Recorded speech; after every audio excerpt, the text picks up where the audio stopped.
Hey, bonjour, bonjour, bonjour Aziz, bonjour auditeur. Sur Déclic Haïti. Désolé de t'avoir coupé, Sébastien. Et du C'est coup, inadmissible. bon, je tâcherai de faire mieux la prochaine fois.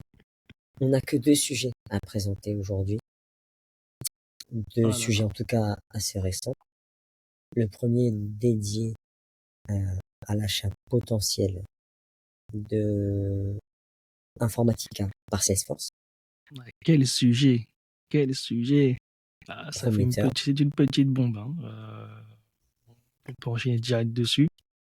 Vas-y, on peut y aller. Mais oui, alors ça serait potentiellement une très grosse acquisition. On va même pas parler de chiffres ni rien, mais c'est vrai que niveau use case, niveau changement dans le paysage, ça pourrait faire l'effet d'une petite bombe.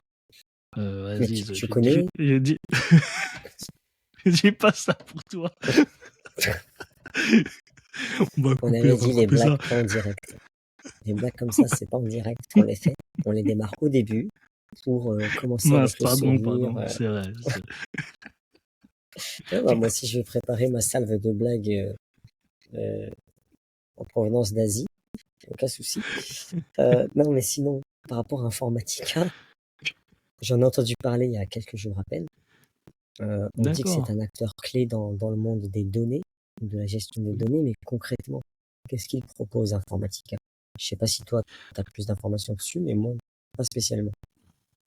Alors, qu'est-ce que tu vas proposer? En fait, Informatica, effectivement, c'est quoi? Ça va servir à gérer tout ce qui va être data, de communication data. En fait, c'est un ETL, déjà.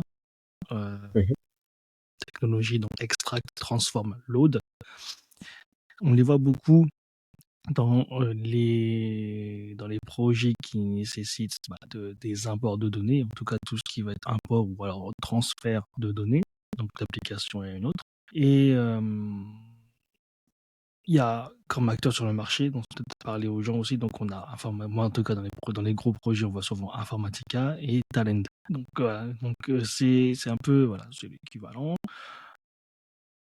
Ou la Informatica, là où ça va peut-être changer des choses dans les projets, donc peut-être une mise en avant de la solution Informatica donc par Salesforce, et qui pourrait proposer, pourquoi pas, une solution vraiment end-to-end, ou alors vraiment unifiée dans la gestion des data. Tout ce qui Est-ce va que être Salesforce, data. c'est pas déjà, excuse-moi de te couper, est-ce que Salesforce, c'est pas déjà un outil de gestion de données? Qu'est-ce qu'Informatica pourrait apporter de plus? Pas à ce niveau-là, parce qu'en fait, Salesforce, tu n'as pas la technologie de transfert de données, donc d'un point A à un point B. Ah, on parle d'intégration alors. Euh, non, effectivement, ouais. Donc là, on parle vraiment d'intégration, Ok. pourquoi pas aussi de data transformation. Donc imaginons que tu as dans ton data lake ou n'importe où, tu vas apporter de ton data lake vers Salesforce. Et tu peux appliquer aussi des règles de transformation des données. Donc par exemple, imaginons c'est un ancien système, tu as ce qui m'arrive assez souvent dans des projets, on a le sexe de la personne, donc parce que j'ai des clients, donc monsieur et femme, dans le data lake, ça peut être marqué des fois 1, 2. 1, 2, c'est quoi? Il faut que ça se transforme en homme-femme dans Salesforce. Et donc, en fait, dans le flux de données, tu vas appliquer une règle qui dit Mhm. si la value de ce champ c'est 1, tu mets homme. Si la value de ce champ c'est 2, tu mets femme dans Salesforce. D'accord. Donc, il y a ce genre Du de. coup, Mhm. mais je dis du coup, ça va peut-être pas plaire à un auditeur en particulier, c'est une private joke, mais du coup, l'intégration des capacités d'Informatica dans Salesforce, si elle est confirmée, va permettre d'améliorer les fonctionnalités de Salesforce en termes d'intégration de données. On parlait d'intégration. Est-ce que la qualité des données et la gestion de données de référence, vu qu'on parle d'intégration, serait Voilà. potentiellement aussi impactée dans le bon sens du terme? C'est ça, c'est exactement ça. Parce que justement, le cœur des projets Salesforce, c'est la data maintenant, et ça le devient de plus en plus avec l'IA, parce que avec les outils IA dans Salesforce se nourrissent de la data, il faut une data de bonne qualité, et en règle générale, évidemment, il faut, faut des formations clients de bonne qualité. Tu as moyen de créer justement MDM, donc un Master Data Management, avec ça. Donc tu aides vraiment ton écosystème IT, et non pas forcément Salesforce, mais tu aides vraiment ton système IT à avoir une data unifiée. Et c'est très très important, quoi. Et c'est la base. Enfin, comme maintenant dans tous les projets que je vois, c'est la data, en fait, sans être data engineer, sans être data scientist, la data a une part importante de tous les projets, de tous Ouais, les clairement. projets. Et ouais. Parmi les scénarios qu'on pourrait envisager enfin, qu'on pourrait, on va dire, anticiper sur Salesforce grâce à cette nouvelle acquisition, ce serait avoir accès peut-être à une intégration plus fluide de différentes sources d'informations, de différentes sources de données sur Salesforce, pour avoir une vision 360 encore plus précise qu'elle ne l'est actuellement, sachant que c'est souvent ce qui est communiqué sur Salesforce. Là, j'ai l'impression qu'avec Informatica, on va encore passer un palier. Évidemment, on en parlait, une meilleure qualité des données potentielles. Et vu que tu parlais d'IA, cette acquisition pourrait ouvrir la porte à des fonctionnalités de prédiction ou d'analyse prédictive en fonction de ces données-là, concrètement. Ouais, après, à voir comment. Bon, écoute, c'est toujours spéculatif parce que on sait pas si l'achat va se faire et puis quand. Donc, de toute façon, ce genre de truc, ça va pas forcément être en quelques mois. Il faudra peut-être attendre.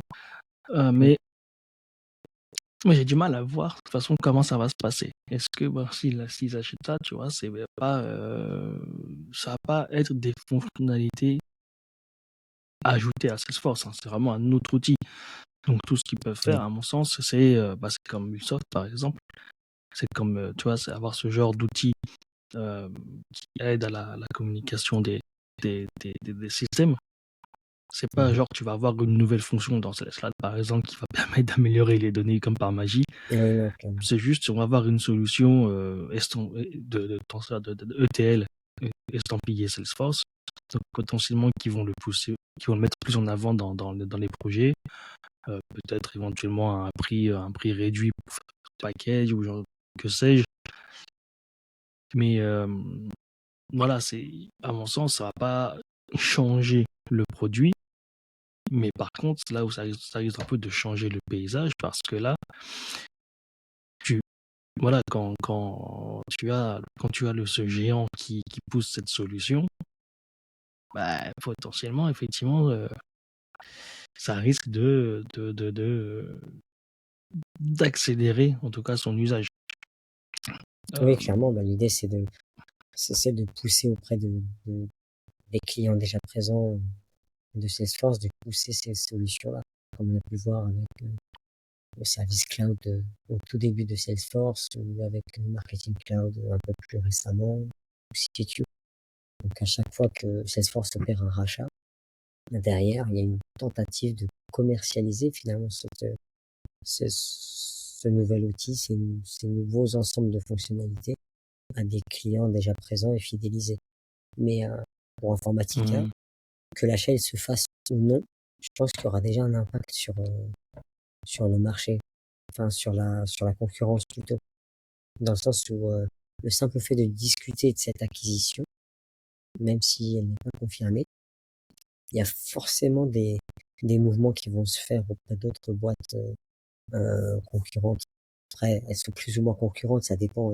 Parfois, ces boîtes-là vont s'associer, et à d'autres moments, elles vont rentrer en concurrence. Je parle de IBM, de Microsoft, qui pourraient, par exemple, ressentir une certaine pression et vont chercher à prendre les devants ou à renforcer leur propre capacité en gestion de données pour rester compétitif, par exemple. Donc voilà, même si cet achat-là n'est pas confirmé, je pense que ça va quand même faire bouger les choses au niveau des grosses boîtes de la Silicon Valley. Ouais. Donc à voir, concrètement, on a cette annonce-là qui est apparue il y a que 2-3 jours, il me semble. En tout cas, je l'ai vu apparaître sur mon fil d'actu LinkedIn qu'il y a 2-3 jours. Comme d'habitude, Ouais, on en n'est tout pas cas, plus ouais, avancé le que ça, 13. Ouais, le mais voilà, 13. on n'est pas plus avancé que ça comme d'habitude, mais ça annonce de belles promesses. Voilà, on a l'impression Ouais. d'être des beaux politiciens à balancer, à balancer ces news sans rien de concret, Bah mais c'est écoute, intéressant. C'est comme si voilà, on moi, échangeait autour d'un je vais déjeuner. acheter quelques actions Informatica. C'est ça. C'est chose qu'on aurait dû Non, faire non, avec Nvidia il y a voilà. quelques temps. Oh là là là, commence pas. Il spoil. Voilà, c'est du C'est un autre foreshadowing du sujet. sujet, Ouais, du sujet prochain. exactement. Voilà, Mais c'est quel ça. génie, mais quel génie. Bon, je pense qu'on a fait le tour concernant Informatica. Je sais pas ce que t'en penses. Oui, ouais, je pense aussi. Ok, De bah, il toute nous reste façon, 3 petites minutes pour passer à Elon Musk et bah, ses prédictions, comment dirais-je, apocalyptiques, c'est le mot alarmiste, ouais, bah, global. comme d'habitude.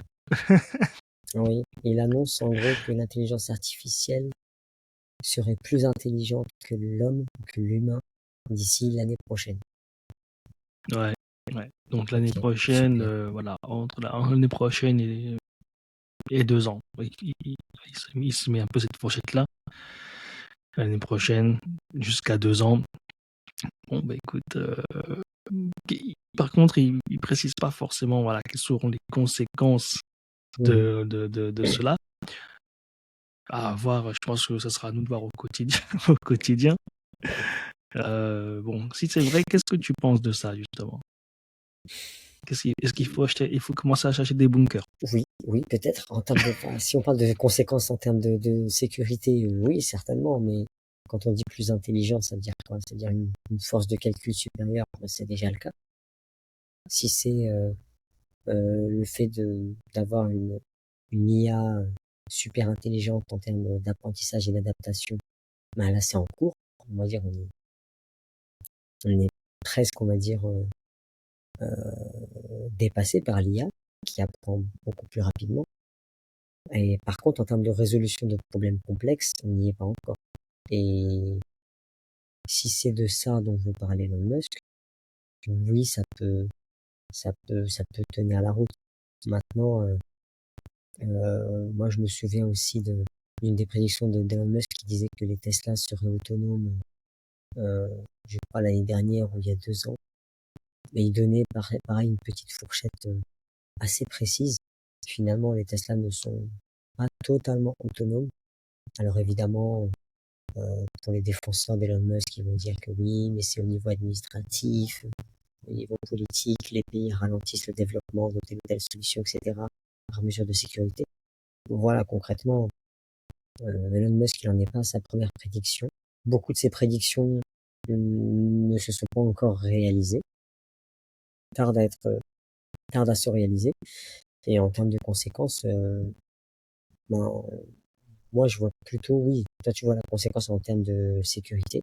Et je pense que on est d'ores et déjà En tout, en plein dedans. en tout. Ouais. Et en fait, Ouais, c'est ouais, en plus là, tout, parce au que, niveau sécuritaire que ça nous renvoie à pas mal de scénarios de science-fiction. On aime bien en discuter, on aime oui, bien en parler, être alarmiste. C'est ce qui fait le plus le buzz au final. Et ce qui revient le plus souvent, bah, c'est la sécurité nationale, c'est, euh, c'est la surveillance, c'est les différentes manipulations. Bon, on parle déjà de fake, de deepfake, etc. Donc ouais, tous ces ouais. éléments-là, on en parle déjà et je pense que ça atteindra forcément des niveaux encore supérieurs à nos attentes dans les mois et les années à venir. Donc, Elon Musk ne nous apprend rien, sauf que peut-être qu'il s'avance un peu trop dans, dans, dans l'échelle temporelle. En disant, bah, l'année prochaine, c'est bon, c'est sûr, on sera dépassé. Ça, je sais pas, je pense pas honnêtement. Je sais pas. En tout cas, bah, lui, ce qu'il appelle donc être dépassé, donc c'est dire, en fait, il fait référence à la création de l'AGI, l'AGI Artificial General Intelligence. Ouais. C'est un peu le but en fait de toutes les boîtes qui développent de l'IA, donc ouais, OpenAI, Anthropic qui fait Claude, et bah de Grok, bah, ouais, c'est vraiment la création d'une IA qui est capable de raisonner par soi-même, d'un niveau comme le ferait un humain en fait. Humains et animaux, ouais, tout simplement. Parce que pour l'instant, là, l'IA, en tout cas les versions publiques que l'on a, n'a pas conscience de soi, par exemple. Ouais, c'est ça. Voilà. Alors que voilà, le jour où ça arrivera, bah, aucune idée. Parce que ça va arriver. Au final, voilà, maintenant, c'est même plus, on parle même plus. Voilà, si jamais ça arrive, voilà, je pense que ça va arriver incessamment sous peu. On pensait que ça allait arriver. Tiens, encore une fois, on pensait que ça allait arriver dans 5-10 ans, mais ça va tellement vite. Ça va tellement Ouais, vite clairement. maintenant. J'ai l'impression que ce qui est fou, c'est que maintenant, c'est même. Ouais. En fait, ça a toujours été ça. En fait, là, la limite, c'est la limite physique. Donc, les fameuses puces pour entraîner justement les modèles de plus en plus vite et de manière de plus en plus poussée. Aujourd'hui, dans le monde, on a une pénurie de composants justement pour entraîner ces modèles au niveau que les compagnies le souhaitent. Et c'était ça aussi la limite aussi physique qu'il y avait dans le développement de l'IA, donc avant ce boom-là, hein, parce qu'en fait, ça a explosé l'année dernière, il y a quasi un peu plus d'1 an maintenant. Mais en fait, les ingénieurs, les scientifiques, ils bossaient déjà depuis peut-être plusieurs décennies, mais on n'avait pas cette puissance de calcul. Maintenant, on l'a. Mhm. Et pour aller, il nous manque encore en quelques. Il nous manque un peu de puissance encore pour améliorer justement encore plus pour faire un step up. Mais c'est pour bientôt. Quand Et on du voit coup, maintenant, oui, ouais, quand on voit ça, Nvidia qui se débat comme des malades pour combler ce trou. merci. C'était ma transition. C'était ma transition. C'est parfait. C'est parfait. Ah Et bah, du coup, tu vois, ben, pour on aborder prépare de cette plus en plus les transition-là, émissions. voilà, et ben, avant, du coup, ben, pour ceux qui souhaiteraient en savoir un peu plus sur l'affaire Nvidia, eh bien, Sébastien, on va mettre un terme à cette émission sur LinkedIn et poursuivre avec une autre émission, un speed-off directement disponible depuis notre podcast dans lequel on évoquera ce sujet. Oui, Le temps merci tout le de monde. saluer tout le monde et de vous souhaiter une bonne journée et à la semaine prochaine. Allez, et voilà, donc bienvenue sur la version étendue dédiée aux vrais auditeurs, bien sûr, qui Ouais, ont le vrai, temps. Merci à vous de nous suivre sur les Spotify auditeurs et sûrs. Apple Podcast. Et pour continuer justement le débat, pour répondre au teasing qu'on a fait juste avant, la position de Nvidia qui, décidément, se renforce, mais vraiment année après année. Mm. Et c'est encore plus vrai justement depuis l'année dernière. Et ils ont encore fait une accélération vraiment très très folle il y a quelques jours. Avant justement de te rendre le micro justement sur ça, je balance juste que Nvidia l'année dernière en bourse a fait un bond de 240%. C'est énorme. On a C'est manqué le énorme. train. On a encore Ah manqué le oui, train. oui. Et je connais un investisseur que tu connais aussi. On a un ami commun qui s'aimait bien. Il s'aimait bien. Ah bon? Un fameux Il faudra que tu Jason. m'en parles en coulisses, hein, parce que là, Non, mais c'est ça, je suis un pas au Jason. courant de ça, Jason, moi. si tu nous écoutes. Ok. Ah, lui, Non, mais il s'aimait Nvidia, très c'est bien. bizarre, hein, parce que pour moi, Nvidia, c'était juste ce qui nous permettait de faire tourner des bons jeux vidéo, quoi. Et RTX. depuis quelques semaines, voilà, c'est ça. Depuis quelques semaines, depuis l'intervention de son PDG sur ben, notamment des fonctionnalités et des nouvelles capacités associées à l'intelligence artificielle rendues permises grâce au progrès d'NVIDIA, ben là, clairement, j'ai jamais vu autant de buzz. Dans le sens où NVIDIA, j'ai pas l'impression qu'ils communiquent régulièrement, mais il y a quelques semaines, ils ont communiqué une fois et ça a tourné partout. L'idée, Hmm. en tout cas, la démo qui a été présentée, c'était de pouvoir mettre en place une équipe projet de développement logiciels ou de solutions logicielles avec, pour chaque membre de cette équipe. Donc, on ne parle pas de membres physiques ou de membres humains, Ouais. mais vraiment une intelligence artificielle dédiée au développement euh, de telle application via une programmation orientée objet. Une autre personne qui lui est associée qui aura une autre responsabilité dans la mise en place de cette application-là. Une autre application qui viendra tester cette application-là. Quand je dis tester, c'est vraiment dans tous les sens du terme. Test de performance, test de non-régression, etc. qui gère tout ça. Et en fait, c'est vraiment une équipe projet à part entière qui développerait une solution logicielle à partir d'une commande ou d'un prompt, ça je sais pas, hein, peut-être que je m'avance trop vite, qui ont été générés par l'homme. Et à partir de ce prompt ou de cette commande, eh bien on aurait une équipe virtuelle, une équipe projet virtuelle qui travaillerait beaucoup plus rapidement évidemment et beaucoup plus efficacement à la livraison de cette fonctionnalité ou de ce logiciel. Et il a présenté ça sous forme d'une architecture assez précise, avec chaque bloc représentant une personne qui aurait telle responsabilité, cette personne n'existant pas, hein, je le rappelle, et la livraison se ferait voilà dans un dernier bloc.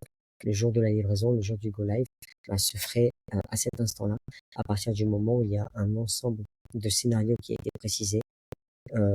Ça pourrait être le scénario en question, c'était mise en place du business case, développement de ce business case à partir d'un certain choix de langage.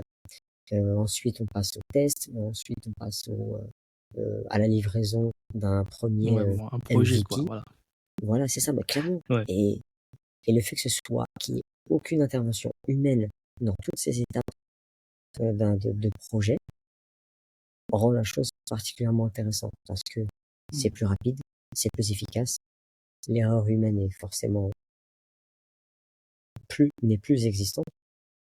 Et clairement, bah, ça, je vous laisse imaginer moi qui suis simplement un consultant fonctionnel, ce que ça peut suggérer en termes chômage. de mise en situation. Merci. Ça Ben voilà, suggère le chômage.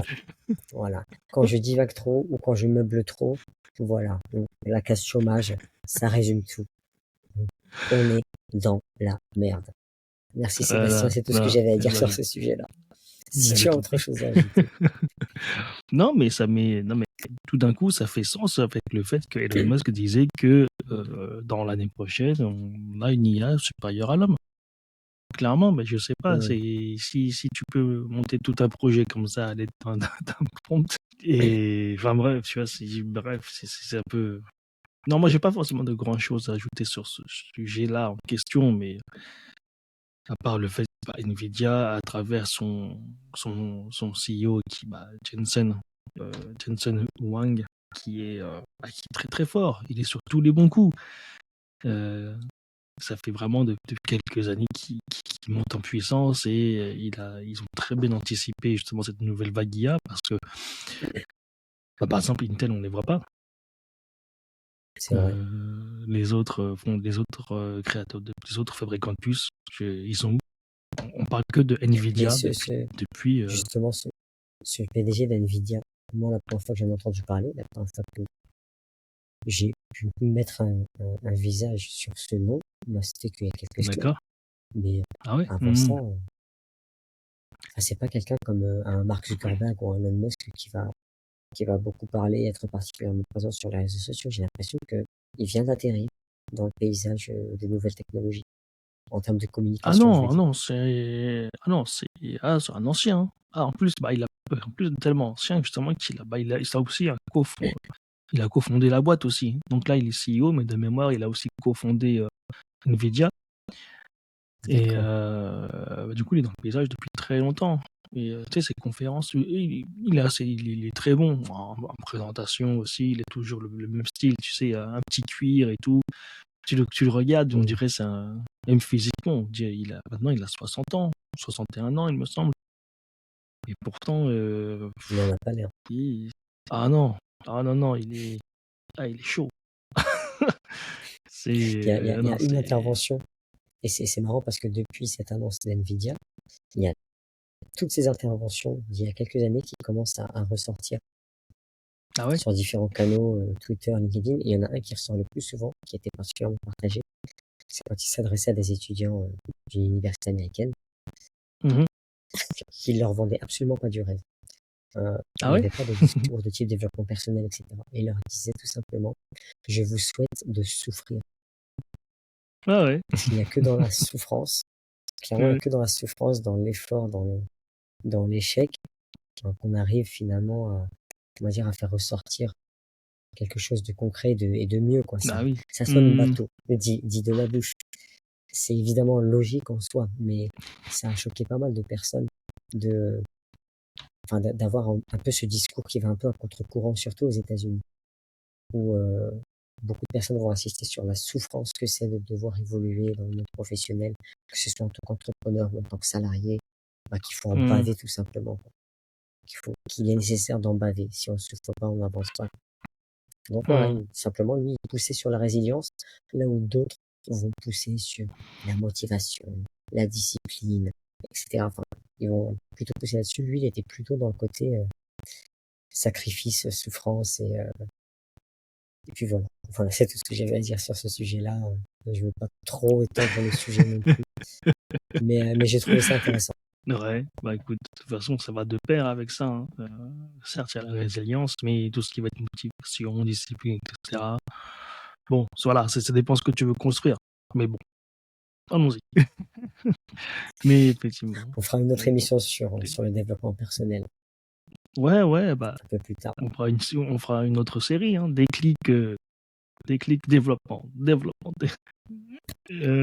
bon, sinon, est-ce que tu souhaites qu'on parle rapidement, parce qu'on avait commencé cette discussion, est-ce que tu souhaites que l'on continue notre débat sur bah, le rôle de Salesforce, mais aussi des gros acteurs en fait de l'IT dans les années à suivre? À savoir que on se posait la question si Salesforce ne va pas péricliter dans quelques Oui. années. Bah, Alors, alors, non, je pense pas honnêtement. Voilà, pour donner une réponse ferme et euh, fermée surtout. Non, parce qu'on commençait à en discuter, mais on commençait à en discuter, c'est parce que j'étais en contact avec toi aussi, je pense, avec d'anciens consultants de Cybele qui se sont redirigés sur Salesforce durant leur carrière. Là où Cybele était en perte de vitesse, et ces mêmes consultants nous disaient qu'à un moment donné, Salesforce aussi serait en perte de vitesse. Mais ça remonte à 2018, hein, quand ils m'ont dit ça. On est en ouais, 2024. Salesforce a grandi à une croissance insolente, continue de racheter des boîtes à tout va. Donc clairement, on n'est plus dans le même modèle que Cybele il y a quelques années. Donc très honnêtement, je pense non, que hmm, Salesforce, tout comme Microsoft, tout comme Apple, est fait pour durer dans le temps. Et ouais, même s'ils n'ont pas les ressources en interne pour se développer, ils ont l'argent pour racheter les ressources qu'il leur faut. Donc oui, voilà. Voilà ma réponse. ouais, sujet très intéressant parce que je suis en contact évidemment. On voit de plus en plus de personnes qui veulent entrer dans le monde de Salesforce parce que là, ça devient de plus en plus inévitable dans le monde de l'IT. Mais c'est toujours le bon moment, au final. Je pense aussi que ça va pas disparaître comme ça. Il y a souvent des vagues technologiques sur ça. Il y a donc un truc qui va être à la mode, un truc voilà, qui va venir le remplacer ensuite. Donc oui, le dernier CRM, en fait, le CRM qui était assez balèze avant l'arrivée de Salesforce, effectivement, un CRM qui s'appelait Sybelle. Beaucoup de consultants ont fait leur transition parce que voilà, Sybelle n'existe plus aujourd'hui. Enfin, peut-être qu'ils existent encore, Mhm. mais je pense pas. Hein. Clairement, je Mais pense en pas. fait, ils existent encore, mais toujours en tant que système euh, d'historisation qui va hériter de certaines données. Mais généralement, il est D'accord, plus ouais, utilisé. oui, ouais. Dans ton CRM en lui-même, ouais. Et non, parce qu'effectivement, moi je pense que oui, maintenant il y a des vagues d'outils, mais maintenant on est dans une ère où les géants, donc les GAFAM, sont tellement présents, sont tellement installés, qu'ils ont les moyens de se retourner à chaque fois. Mettons, un nouveau CRM arrive, ou n'importe quoi en fait, on aura toujours un GAFAM qui va pouvoir l'acquérir. C'est Ou ça. alors qu'ils ont effectivement peut-être un... Faut pas oublier que normalement ils ont aussi un gros service de R&D, donc potentiellement ils sont sur les bons coups aussi en interne. Donc ouais, non, je pense que maintenant c'est eux qui qui arrivent à créer aussi cette nouvelle vague. Parce qu'on ce qu'on voit aussi, c'est que il y a l'IT va tellement vite en fait. Je vois pas trop. Alors c'est sujet à débat, mais je vois pas vraiment d'immobilisme de la part des GAFAM. En fait, à tel point que c'est eux qui créent cette nouvelle vague. Alors, ils peuvent créer, ils peuvent très bien lancer des trucs, et au final, qu'on a une startup qui développe le concept de manière plus poussée et plus vite, parce que startup, ça existe. Mais en fait, l'avancée fait toujours, on va dire, ça va tellement vite que j'ai l'impression que aussi, c'est eux ils sont bien installés. Ils sont bien installés, ça veille, ça lance des sujets, ça rachète. Mais donc, pareil pour Salesforce au final. Au final, et là où ils ont été très malins, c'est que c'est pas, ils ne sont pas restés au niveau du CRM, comme on parlait tout à l'heure. Ça rachète à tout va. Là, potentiellement, peut-être encore un rachat avec Informatica. Voilà, donc c'est pas juste CRM. Salesforce, c'est pas un CRM, c'est tout un écosystème IT. Et donc forcément, ça fait en sorte qu'ils seront très difficilement délogeables. Clairement. Clairement, donc, non, encore une fois, moi, de mon côté, j'ai du mal à imaginer un scénario où Salesforce n'existerait plus, en fait. Il suffit qu'il y ait une technologie émergente pour qu'elle soit acquise, financée, rachetée, peu importe, que ce soit par Salesforce ou par un autre, Hmm. et l'affaire est réglée. En fait, Salesforce, comme la plupart des autres grosses boîtes, se sont vraiment sécurisés et renforcés d'un point de vue financier, qui leur Ouais. permettent justement de pouvoir déjouer pas mal de choses et de combler leur retard très rapidement. Là, on l'a vu avec Hmm. OpenAI, où tout le monde s'est senti un peu dépassé, Google en premier, et Google a vite su réagir, Salesforce aussi, en essayant de, C'est à débat, de, c'est à débattre. Hein. Google et AI, enfin, c'est un non, débat. J'en ai... je dis pas que, attends, je dis pas que Gemini, leur nouvel outil, est aussi stylé ou aussi, aussi bien foutu que ne l'est ChatGPT. Mais Google est toujours, on va dire, un cran derrière OpenAI sur ce secteur d'activité. Ouais, Mais après, quand tu es ils ont les obligé de moyens faire d'avoir des... davantage. Ouais, ils ont les moyens. Mais après, bon, enfin, moi, si tu m'écoutes, je l'ai banni de cette émission. Parce qu'en fait, quand t'as le culot de faire une démonstration d'un modèle AI, donc Gemini, qui est fake, qui a été fake, hein, tu sais, Ça les a la fameuse totalement démonstration. décrédibilisés. Bah ouais, Oui. ils nous sortent une fameuse démonstration qui est fake, en fait, clairement. Et après, qui te disent... c'est pas du coup, voilà, c'est assumé. Après, le gars, ils se sont fait Oui. cramer. Effectivement, ah oui, oui, non, mais en final, c'est pas ce que ça peut faire, hein, c'est ce que ça pourrait faire dans le futur. Ouais, c'est ça, fous-toi de notre gueule. Fous-toi de notre gueule. C'est exactement ça. Donc, oui, Google, mauvais exemple.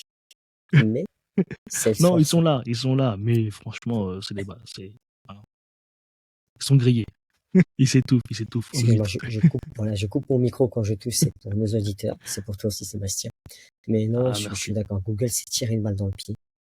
Même si ils ont encore les fonds nécessaires pour essayer de recalibrer leur communication et leur offre. Mais je vois d'autres boîtes, par exemple, et je pense que ça Hmm. cache quelque chose. Je divague très légèrement, mais Apple, à aucun moment je les ai vus communiquer officiellement sur de l'intelligence artificielle. Ils utilisent même pas ce terme-là dans leur Non, communication. ils utilisent machine learning. Oui, un peu plus technique, du coup. Un peu Ouais, plus, on va dire, parce que je pense qu'ils sont pas prêts moins à, fantaisiste. ils sont pas prêts à se battre. Et d'ailleurs, bon, je pense que c'est un autre sujet encore, mais t'as vu que ils envisagent même en fait d'intégrer euh, d'autres modèles en fait à Siri, même pas le leur. C'est-à-dire que là, vers la fin de l'année, on C'est va avoir intéressant. une annonce, le nouveau Siri, que tout le monde attend, enfin que j'attends, hein, clairement, parce que Siri, comme c'est le pire des assistants virtuels, même AI ou pas AI, il comprend rien, Je suis c'est d'accord. n'importe quoi. Donc, Oui, c'est ça. euh, Pardon, il fait 15 degrés. Mais ouais, quoi? C'est pas ouais. ce que j'ai demandé. Ouais, c'est clairement ça. Et donc, tu vois, ils vont intégrer d'autres modèles. Donc, alors, de même, je pense pas que GPT, je m'en rappelle plus. Mais par contre, ils ont parlé de Anthropic, donc la boîte qui fait le modèle qui gère Claude. Claude, qui est aussi un chatbot à la ChatGPT, qu'on n'entend pas trop, mais qui est bien là, hein, qui est bien présent dans l'écosystème. Donc voilà, ils commencent à réfléchir à ça, malgré le fait qu'ils ont commencé à développer un peu un projet open source de modèles. Ils envisagent en fait d'utiliser pas le leur. Donc à Ouais. voir. Je pense qu'ils ont peut-être raté C'est aussi ce peut-être une coche-là. prise de Mais conscience. Oui, non, clairement. ouais, après c'est Apple C'est aussi. même Apple, ils ont ouais. depuis quelques années, hein, je pense qu'ils sont pas très précurseurs, mais ils prennent bien leur temps. Notamment, tu sais, ils ont pas pris le coche des téléphones pliables, alors qu'au final, maintenant c'est une techno assez viable. Bah, ils en font toujours pas. Donc ça innove pas vraiment sur ces nouvelles Mhm. choses. Ils sont plutôt dans une position de faire les choses mieux, Après, mais qu'ils font déjà. en termes d'innovation, le téléphone pliable, c'est pas révolutionnaire non plus. Ça pourrait être un autre sujet. J'ai vu Ouais, beaucoup de personnes avec des téléphones pliables, mais je n'en vois, à titre personnel, pas l'intérêt. En tout cas, je vois pas, on va dire, t'es la pas assez nouveauté, ou connecté. je vois pas spécialement la nouveauté majeure que ça apporte. Si on utilise les Non, mêmes c'est pas. Ouais. applications en soi, c'est pas révolutionnaire. Enfin voilà. J'aime bien tergiverser et diverger sur d'autres sujets en Ouais. parallèle. Mais bon, c'est sur notre podcast, hein, donc, du coup, on peut se permettre. On n'est pas limité. Mais c'est des sujets à creuser, et puis bah, on en fera potentiellement si les feedbacks sont bons, on en fera des épisodes. Excuse-moi, ça a coupé. Est-ce que tu pourrais reprendre ta dernière phrase, s'il te Ah plaît? mec, ouais, je t'ai perdu. Non, non, je disais que Oui, bah, si je les t'écoute, feedbacks sont Oui, bons, je on en t'écoute. fera des épisodes. Oui, non, clairement. Du coup, on fait pas d'annonce de clôture du podcast ou c'est bon? On se dit que c'est fini. Allô, allô, allô. Là, tu T'es de m'entends? Tu retour? m'entends plus? T'es de retour? Ouais. En fait, j'ai toujours été là, mais ton image, elle Ah est merde. figée, donc c'est peut-être un Ah, problème mon de image aussi, elle connexion est de mon figée? côté. Oui. Ah mince. Bon, c'est pas grave. On va conclure, hein, je pense. Parce que je disais, Mhm. on va essayer de rattraper le coup. Je disais, bah, de toute façon, oui, on, on part en vrille, mais voilà, c'est des sujets à part entière. Et si justement, si les feedbacks sont bons, bah, on en fera des épisodes à part entière. Clairement, clairement. Appel à Non, non, l'action. enfin, ça montre, ça montre aussi qu'on a pas mal de choses à dire et qu'on peut se concentrer sur des sujets, de, se focus sur des sujets plus spécifiques pour les émissions sur LinkedIn, par exemple. Donc, clairement, Ouais, c'est pas les idées qui manquent en tout cas. Et ça, c'est cool. effectivement. Ouais, sur Bah, ce, merci en tout cas, Sébastien. Merci à nos merci à auditeurs toi.